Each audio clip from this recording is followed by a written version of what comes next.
it's not about reflexive thought. It's not about analyzing what you think should be happening or analyzing anything in general. It's basically putting your attention and putting your focus on awareness itself. So it's remaining aware of awareness, and then simply saying in this moment how that awareness feels to you. And of course, it's not at all unusual to have a situation where you don't start off at the deepest, most fundamental. Some of you may, but you're probably not going to start off at the deepest, most fundamental part of awareness, right? And so there's probably going to be sort of a deepening and a spiraling down in terms of the descriptions, and the descriptions will change over the course of the session as you do increasingly focus on deeper and deeper levels of awareness. Most of you last time, the awareness that you were able to report on was essentially self-reflexive consciousness. That's what awareness felt like to you, right? Awareness felt like how it felt to be an individual person who was constantly having a meta-dialogue around what was going on. So you were paying attention to that meta-dialogue and then talking about the meta-dialogue, and that's not getting into a very different kind of awareness that you're aware of. Not the awareness involving that meta-dialogue, but just the awareness of sort of being, just the awareness of sort of looking out, right? So one way to think about this is if you all just sort of stop right now, and instead of looking at the camera or whatever, just sort of look at something in the room, or just sort of look at a wall, or look out basically. Don't look so close. Look out at something. Basically try to look out, right, into just sort of a field of things rather than a narrow object. Now, I want you to pay, just for a moment, I want you to pay just a little bit of attention to what it is that is actually looking out at the room or the scene or whatever it is that you're looking out at. So ask yourself, what is it that is actually looking out? I think initially you'll be very tempted to say, well, I'm looking out with my eyes at the scene, but your eyes are actually just an idea, right? Can you literally feel your eyes looking out? You shouldn't really be able to, because actually your eyes are doing very little of the construction of the scene that you're seeing right now. From a neuroscientific perspective, it's basically your brain putting together the scene in the room that you're looking at, and frankly, it's very inaccurate what you're looking at. You think you're seeing this very coherent sort of view and picture, but I could play all kinds of perceptual games with you right now that would very clearly demonstrate to you that you're not perceiving the room accurately in any sense of the word. So it's not like your eyes giving you this perfectly perceived thing, or your brain processing it in this perfectly perceived way. Those are all mental constructions. Those are just ideas that you have about how you're perceiving it. So don't have ideas. Try to get beyond the ideas of how you're perceiving it, and try instead to just literally ask yourself, in this moment, what am I perceiving this view with? What is it that is perceiving this view? Mm-hmm.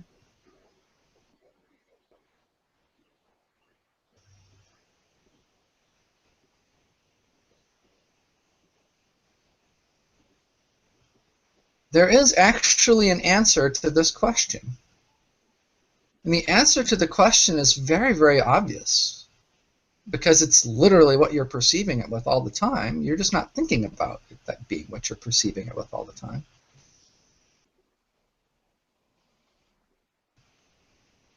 If you're wearing glasses, you're probably looking out, quote unquote, and you can see your glasses, or you can maybe see your nose a little bit, depending on the size of your nose and your field of vision, right? But for the most part, it kind of should seem like to you, not kind of, it should seem like to you very clear that what you're actually looking out from seems to just kind of be a spaciousness.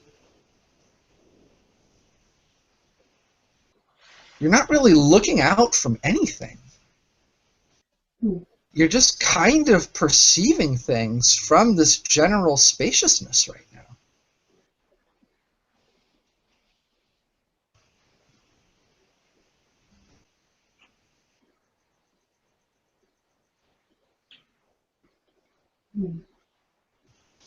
So, although we've trained ourselves to sort of believe that there is this action of looking out that we're doing right now, really, if you're focusing on it, you're not really doing anything. There's no action of looking, right? So leave your eyes open and, just be aware of the room. And now what I want you to do is intentionally stop looking. Leave your eyes open. Stop looking. If looking is something you're doing, then you should be able to stop doing it. You can even close your eyes. Go ahead, close your eyes. And now, with your eyes closed, I want you to stop looking. You can't stop looking because you're not looking. You have this belief that you're looking. Right now, you're seeing ghost images on your eyes, on your eyelids or whatever from, the room, or maybe you're starting to see little swirls of color or whatever else. Stop looking. Can you stop looking? You can't stop looking. You can't stop seeing that because looking isn't an action. All right, so go ahead and open your eyes back up. And now think about this, or just be aware of this, that you can't stop looking. So looking isn't an action. There seems to just be this spaciousness that is perceiving the room right now.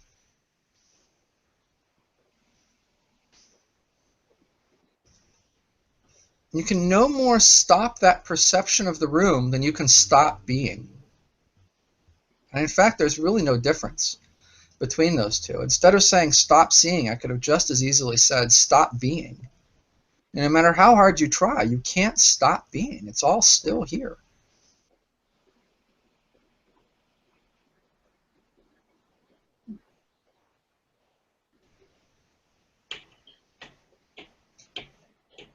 So take a moment. I'm just going to give you a moment here. So take a moment and just kind of be aware.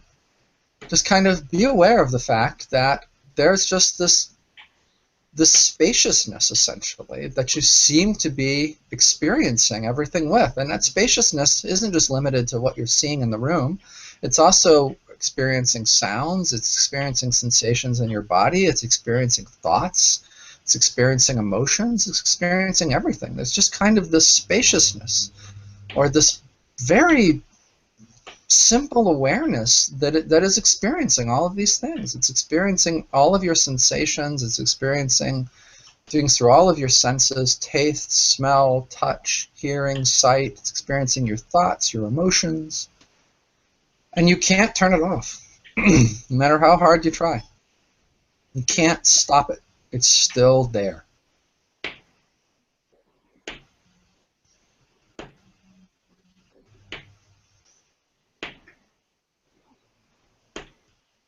The more you're able to become aware of it, and the more you're able to perceive the awareness that is just sort of perceiving all of these things, and I have all of these objects and stuff showing up in it, then the more you're able to basically wind into that type of awareness. You can't avoid it. It's always there. You're always experiencing it. There's nothing that you can do to avoid it. And frankly, you get it down low enough and you're even experiencing it during sleep, which is why you have people that sometimes say that they're conscious even when they're sleeping. I mean, you can wake someone up from sleep, right? So there's something that's aware, that's able to produce the ability to wake someone up. Even during the deepest parts of sleep, that awareness is there. You can't shut the awareness off. It's always there. The only question is the degree to which you're able to focus on and perceive it and bring it to the foreground in your experience instead of having it buried in the background. And the more it's in the foreground of your experience, the less you're whipped around by all of those thoughts and emotions and everything else. The more you see that they're all just another thing that's showing up in awareness, like the computer screen in front of you or whatever. You don't let that computer screen determine whether you're going to be happy or not today. Why are you letting emotions or thoughts or anything else? That they're just showing up in this awareness.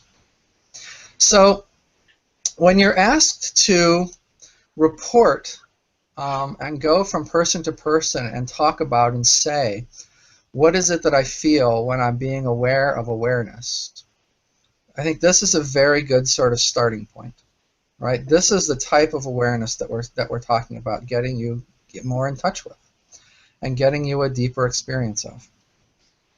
So I think it helps to try to sort of maintain that sort of awareness of that spaciousness that everything is showing up in. And that really is this fundamental awareness. And the degree to which you can learn about it and explore it and describe it. And as you're able to objectify increasing parts of it, then you're basically able to deepen more and more into the experience of it, right? Because the simple reality of it all is that you will always have a point where there will be an unknowingness. Right now, in you, for most of you, that point of unknowingness is huge. It's absolutely huge, right? You're very embedded in an individual sense of self. That's what feels real to you. Over the course of these last few weeks together, you've had probably very significant impacts from the different exercises that we've done. And a lot of what those exercises have done is they've helped you to begin that objectification process of very sort of key aspects of your psyche and mind and being that haven't begun to be objectified before. And as you objectify those things, you can operate on them. And as you can operate on them, you can get free of their impact on you. And so there's always sort of that objectification, operation, freedom triad that's going on. And that's also going to be true of things like becoming increasingly aware of deeper and deeper forms of awareness. So this process of really focusing on how do I really feel this awareness right now. How you describe it today and how you describe it 3 years from now will be completely different. But right now, starting from right now and starting from where you're at, that's basically all you can do, right? So you focus as much as you can on that kind of zoomed out awareness. And you say, how does this feel? And you describe it, and you hear how other people describe it. And there's a lot of aha moments that will come from other people's descriptions of it. And oh, I didn't notice that. Yeah, that's true. It is like that, right? And then let the mind go and go back into paying attention to the awareness. There's a lot of aha moments that will come from you observing it, and what'll happen is you'll sort of increasingly objectify it. And as you objectify parts of it, you'll deepen your experience of awareness itself. And you'll just keep being able to go deeper and deeper and deeper and deeper into it. Does that make sense?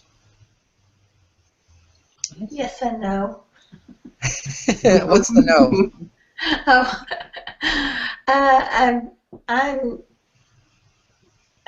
well, I mean, it makes sense, and I know we're going to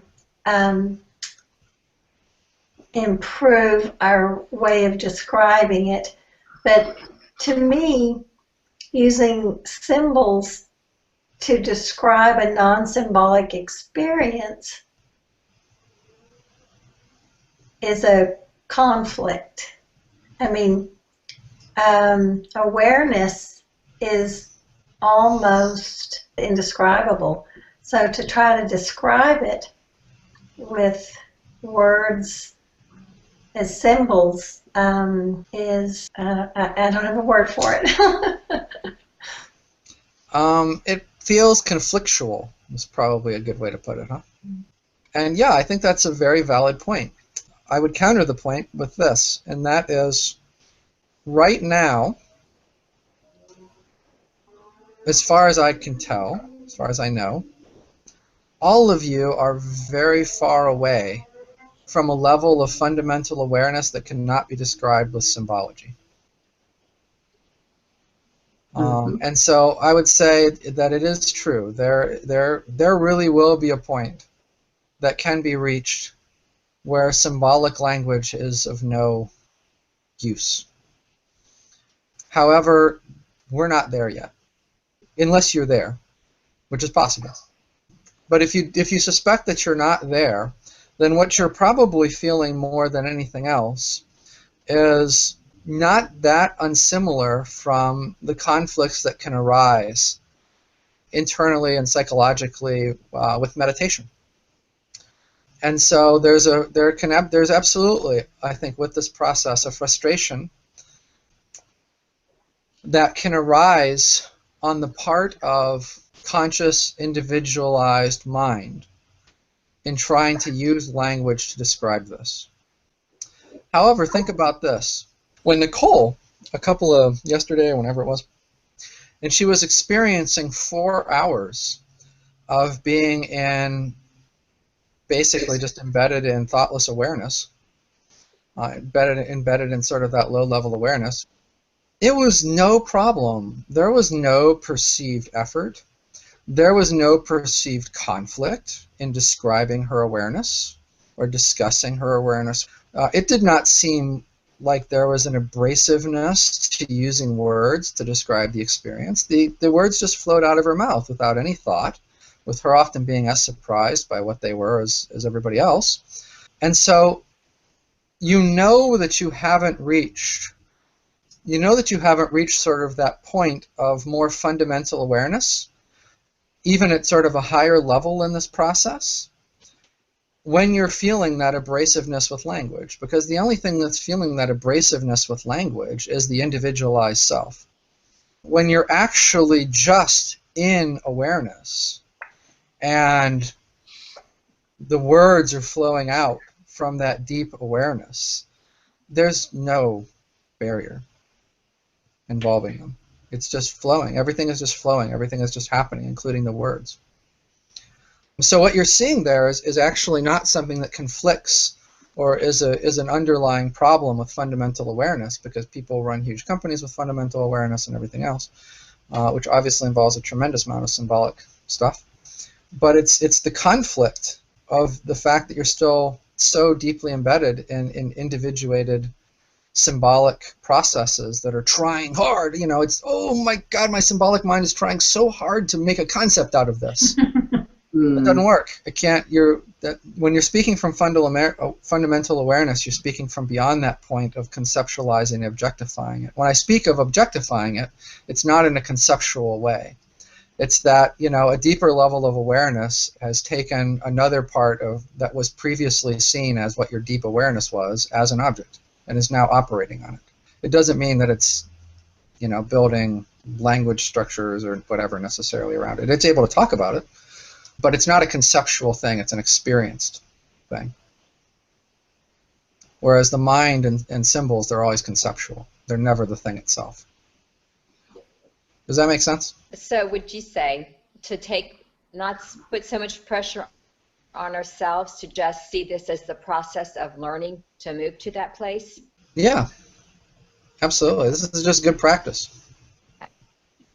for sure.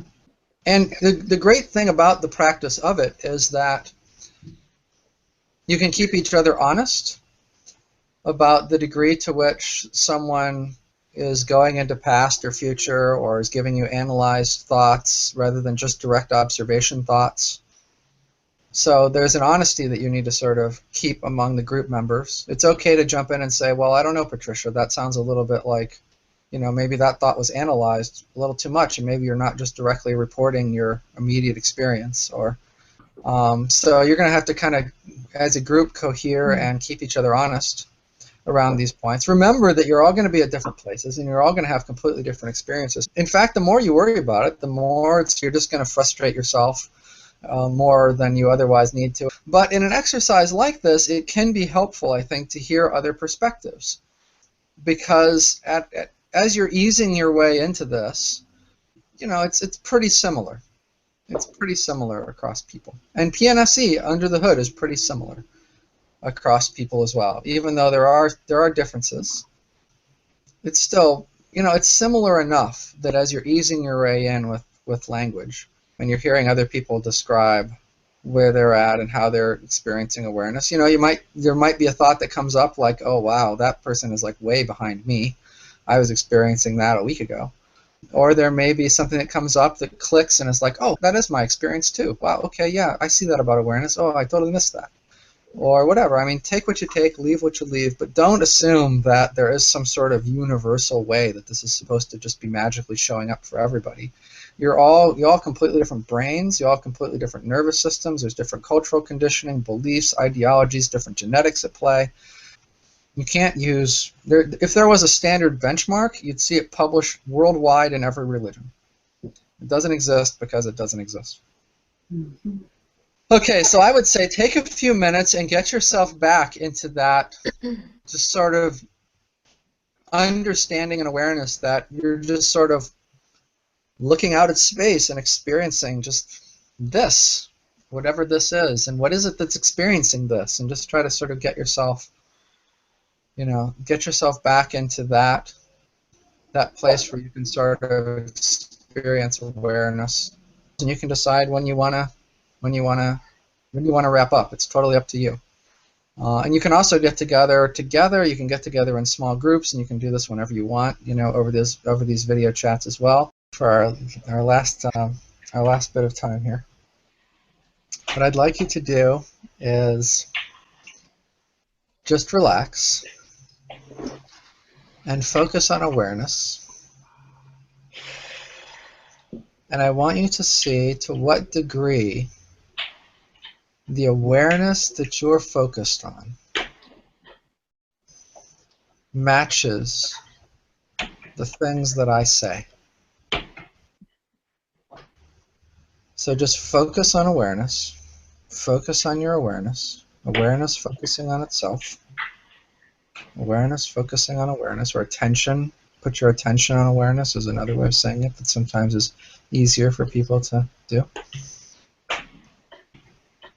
And then ask yourself, just from a place of immersion in awareness, does that feel right to me, or does that feel like what this awareness feels like? So I'm just going to say a series of things. You don't have to answer. I'm just going to say a series of things. I'm going to pause after them. I just want you to explore whether or not awareness feels that way for you.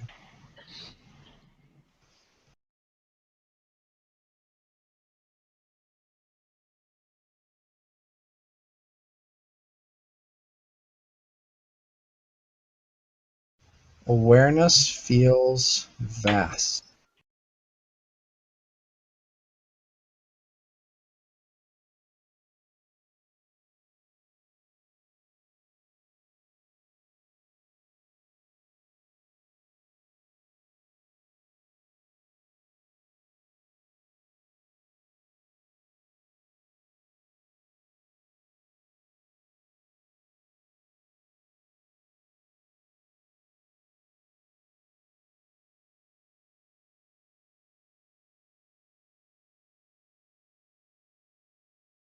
Awareness feels conscious.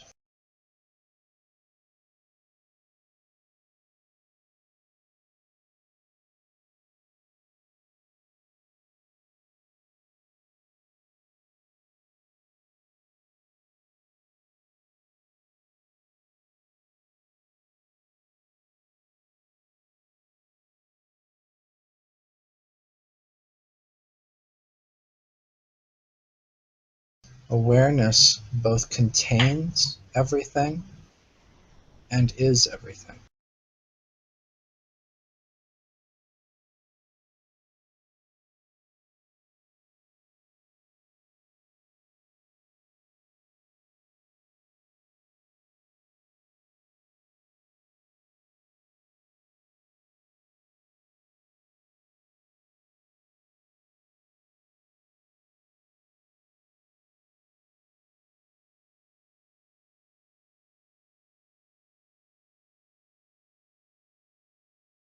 Awareness interpenetrates everything I can perceive.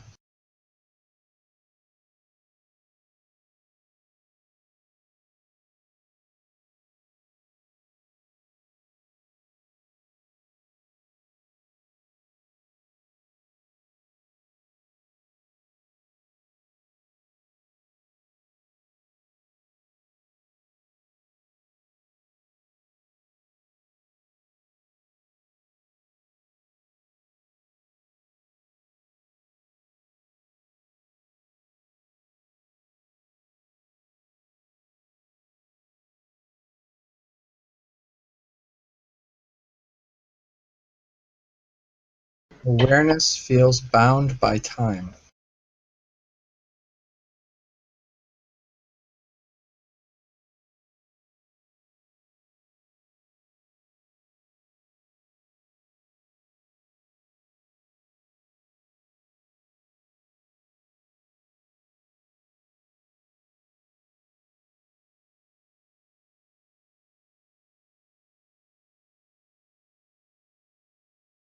Awareness does not feel bound by time.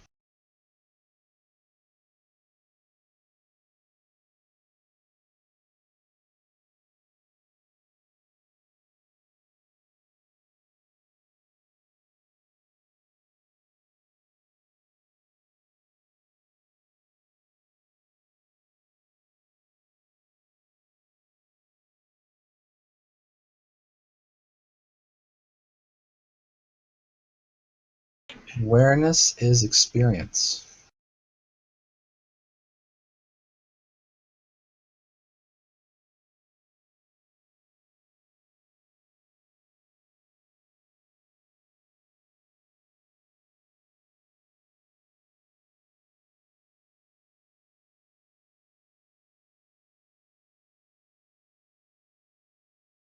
Experience is just one of the things contained within awareness.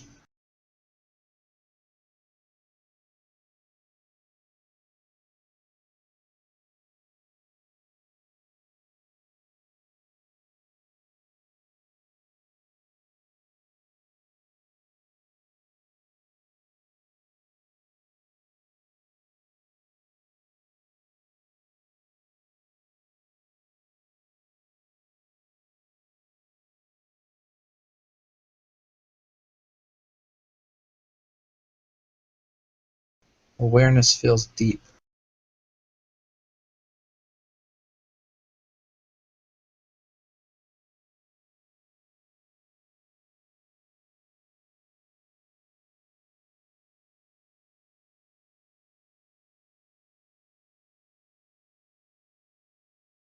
Awareness feels still.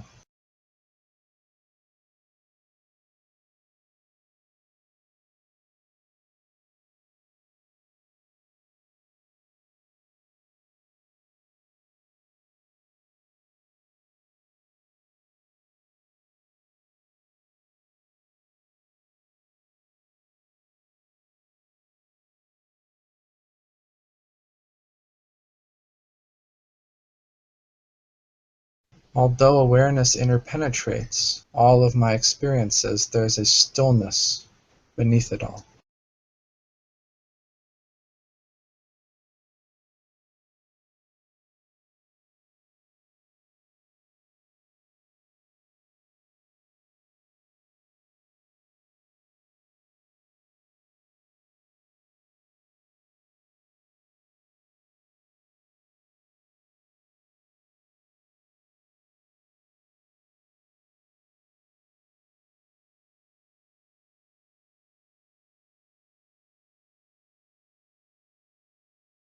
Although awareness interpenetrates all of my experience, there's a profound silence beneath it all.